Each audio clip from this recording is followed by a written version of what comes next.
Assalamualaikum warahmatullahi wabarakatuh.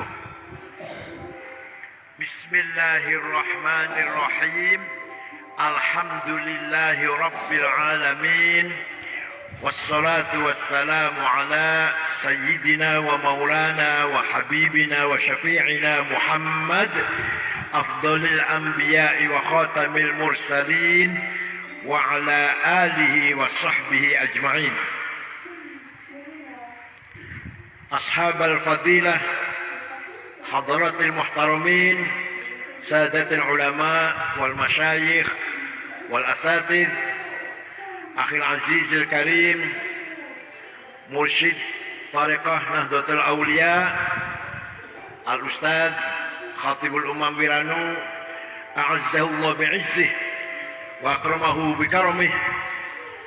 Para tokoh masyarakat, Bapak siapa tadi?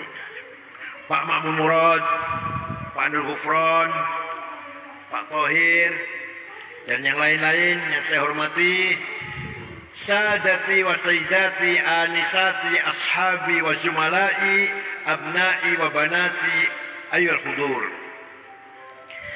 Allah berfirman dalam Al-Quran, Alam ya'ni lilladzina amanu an takhsha'a qulubuhum lidzikrillahi wa ma nazala minal haqq wa la yakunu kalladzina utul kitaba min qabl fatala 'alaihimul amadu faqasat qulubuhum wa katsirum minhum fasiqun. Di dalam ayat ini Allah tidak bertanya, tidak menanyakan berapa kali kamu haji, kamu umroh, berapa rakaat kamu tahajud, berapa masjid kamu bangun, berapa fakir miskin, yatim piatu yang kamu bantu. Itu semuanya penting, semuanya penting. Tapi ayat ini tidak menanyakan hal itu. Yang ditanyakan oleh ayat ini, wahai orang beriman, kapan hatimu khusyuk? Jadi ditanyakan bukan sholat atau belum, berapa rakaat, bukan. Kapan hatimu khusyuk? Khusyuk apa? Zikir kepada Allah. Dan hatimu menjadi tempatnya kebenaran. Kapan? Kalau sudah, alhamdulillah. Kalau sudah, kalau belum, ya kita berusaha berjuang, ikhtiar agar hati kita selalu khusyuk zikir kepada Allah. Sekarang nama hati itu apa? Hati itu adalah nafkhah rabbaniyah. Fa idza sawaitu wa nafakhtu fihi min ruhi faq'u lahu sajidin. Ketika saya sudah membentuk Adam dari tanah liat, saya hembuskan kepadanya dari rohku, maka semua malaikat hormat dan sujud pada Adam. Kita manusia keturunan Adam ini mempunyai bagian yang paling ideal dan paling penting, yaitu hati kita atau nafkhah rabbaniyah atau al-qalb. Apakah kolbu itu?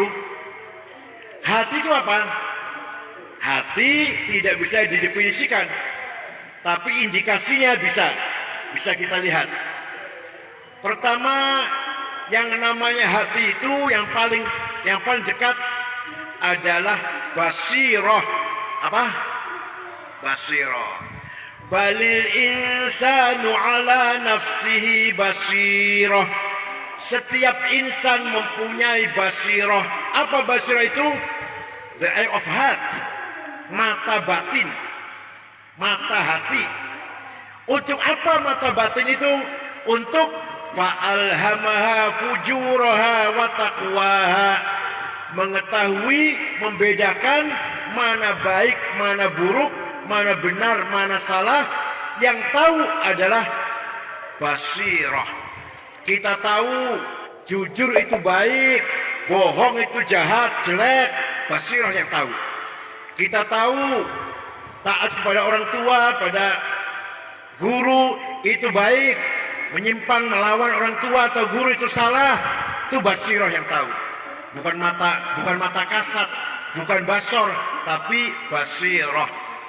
Wahadainahun najdain. Basirah menerima najdul haq, mengetahui najdul haq dan najdul batil. Qad tabayyana ar-rusydu minal ghayy. Basirah bisa tahu mana yang ar-rusydu yang benar, yang lempeng, mana al-ghayy yang menyimpang dan melanggar. Yang tahu apa namanya? Namanya apa yang tahu? Basirah. Kalau sudah basirah tahu ini benar, ini salah, ini baik, ini buruk, akan estafet kepada bagian hati yang kedua, namanya domir, konsens, moral. Dan domir ini tugasnya mengeluarkan salah satu perintah atau larangan. Kalau sudah basirah tahu jujur itu baik, berkhianat, bohong itu salah, maka domir akan mengatakan jujurlah kamu. Khianat itu salah, janganlah kamu berkhianat. Yang ngomong gitu namanya apa? Domir. If'al dan la taf'al. Jujur itu baik, sabar itu baik, tawadhu itu baik, do it, lakukan. Sombong itu jelek, egois itu jelek, don't do that, jangan lakukan, la taf'al. Yang ngomong gitu namanya domir. Hanya domir ada 3 grade. Ada domir ijtimai, domir lingkungan. Saya kalau di tengah-tengah santri, di tengah-tengah warga NU, waduh sok alim, yo, saya. Ini kalau jauh dari siapa-siapa, entah apa yang saya lakukan nggak tahu. Ini orang punya moral, punya domir, tapi masih sebatas lingkungan. Kalau di tengah-tengah keluarganya, muridnya, santrinya khusyuk, yo lah, koyo tenanan. Tapi kalau sudah di Bangkok atau di Singapura atau di Hong Kong, wallahu a'lam. Ini namanya orang punya domir, tapi domir ijtimai. Masih punya domir daripada di sebelah mertuanya, di depan mertuanya kurang ajar. Tidak punya domir. Yang kedua, domir qanuni, domir legal formal, moral legal formal. Ada SK, ngajar. Gak ada SK, gak mau ngajar. Ada amplop, ceramah. Gak ada amplop, gak mau ceramah. Itu masih baik. Yang gak baik gimana? Amplop diterima, ceramah enggak. Solari, gaji, honor terima, ngajarnya males. Ini namanya orang gak punya domir. Kalau ada amplop, ngajar. Gak ada amplop, gak ngajar. Masih mending itu, masih mending. Tapi masih kelasnya kelas domir qanuni, legal formal. Yang terakhir puncaknya adalah mari kita belajar agar kita mempunyai domir dini, domir agama yang ukurannya lillahi ta'ala. Di mana saja, di tengah santrinya, muridnya atau jauh dari siapa-siapa, ada SK atau nggak ada SK, ada amplop atau nggak ada amplop, kalau memang itu baik kita jalankan. Kalau memang itu tidak baik, kita tinggalkan. Namanya apa namanya? Domir dini, moral agama, konsen agama. Nah, kalau sudah basirohnya tajam, mengetahui mana baik, mana buruk, domir sudah aktif, perintah kita agar baik, agar kita melaksanakan yang baik, meninggalkan yang buruk, maka bagian yang ketiga dari kolbu namanya fuad. Apa namanya? Fuad ini fungsinya hakim yang akan menghakimi kita.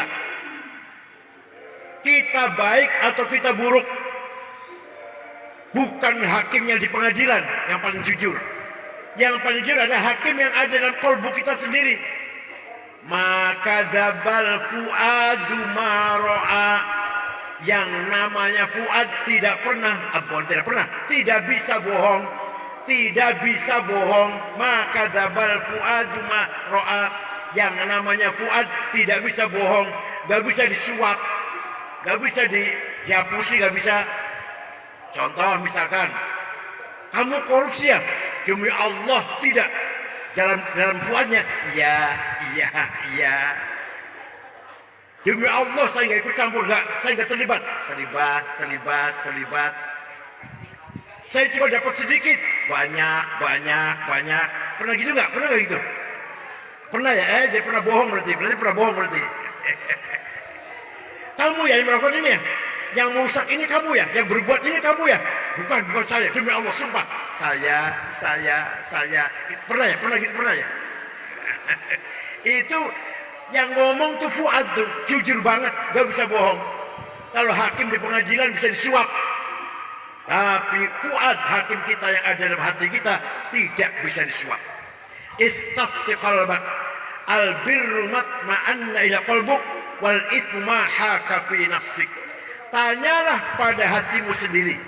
Kalau yang kamu lakukan itu dengan tenang, percaya diri, kelihatan orang banyak senang, misalkan kamu bagi-bagi sembako, masuk berita senang, diberitakan oleh koran senang, langkahnya mantap, tersenyum, berarti yang kamu lakukan itu baik. Tapi kalau yang kamu lakukan itu rasanya alergi, ragu-ragu, maju mundur, tengok kanan, tengok kiri, jangan ada yang tahu, istri jangan tahu, anak jangan tahu, tetangga jangan tahu, itu berarti dosa yang sedang kamu lakukan itu. Ya, kalau